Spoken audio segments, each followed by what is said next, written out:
السلوة الكبرى أظهرها الغرب لنا البشرى من بعد العسر لنا اليسرى. قتیبه بن مسلم الباهلی زمانی که به اراضی چین رسید، فرستاده ای را نزد شاه چین روان کرد. شاه فرستاده ای او را تهدید کرد و گفت به دوست خود قتیبه بن مسلم بگویید که منصرف شود و برود، زیرا من به کم بودن سربازان و یاران او آگاهی پیدا کردم. در غیر این صورت برای شما سپاه می فرستم که نابودتان کند.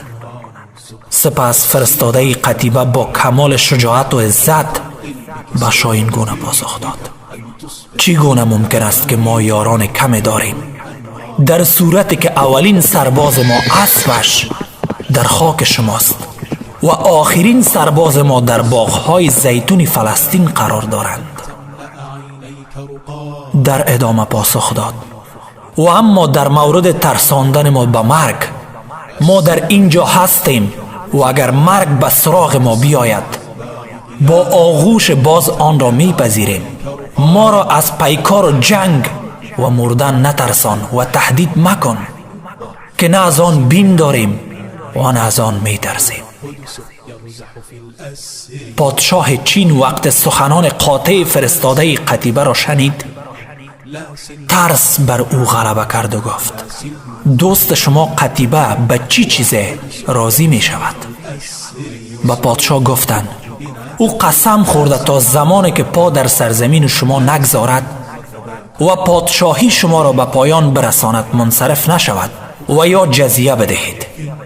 پادشاه چین جواب از خوف و با ذکاوت بالا در پاسخ خواسته و قسم قتیبه داد: ما برای او خاک اراضی ما را می فرستیم تا بر او قدم بگذارد و برای او برخی فرزندان خود ما را می فرستیم و همچنین جزیه‌ای که می خواهد و راضی می شود را تقدیم می کنیم. زمانی که دولت داشتیم، عزت داشتیم.